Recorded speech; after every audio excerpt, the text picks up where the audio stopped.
Hiawatha Bray here, and no, I don't spend all my time tapping on a keyboard. Sometimes I read. Of course, I usually read electronic books, and I have plenty of company there. I just found out that about 30% of all the books sold in the U.S. are electronic. I think they're going to start selling a lot more, too, because all of a sudden there are some interesting new ways of getting electronic books. You don't just go down to Amazon or Google or wherever and just buy the book.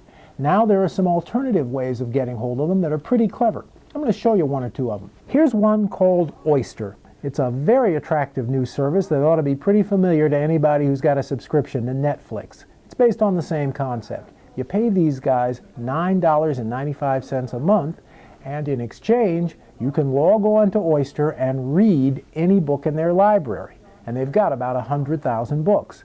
No, we're not talking about those free, out-of-copyright books from the 19th century that you can find all over the internet. We're talking about recent, up-to-date books, including a fair number of pretty famous authors. One drawback with Oyster, though, at least for now, it's only available to people who are big Apple fans. You can get it for the iPad, the iPhone, or the iPod Touch, but it doesn't work on anything else. So what if you happen to have an Android, or even if you just want to read books on, say, your laptop? For you, there's a service from Scribe. Now, Scribe's been around for a while. It's an internet publishing service that was founded in 2007. But now they have launched a similar Netflix-like book reading service of their own. Once again, you pay them a monthly fee. In this case, it's only $8.99. And you can read as much as you want. But of course, when you end your subscription, you lose access to all the books that you've previously read. Still, Scribed is a reasonably priced offer, and like I said, you can use it on all kinds of devices, not just Apple devices. I want to mention one more service that doesn't launch until sometime around Thanksgiving, but they've got a pretty interesting business model too. They're called e-Rita. What they're trying to do is resurrect the concept of the old Book of the Month Club.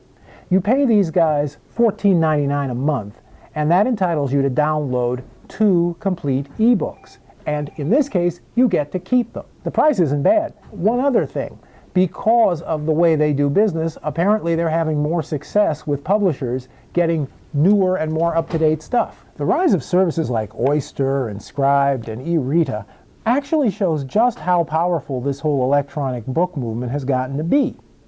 The fact that they're giving us multiple ways to buy electronic books, diversifying the market, trying to appeal to different kinds of readers, is a pretty clear indication that the publishing world has shifted, and the shift is probably permanent.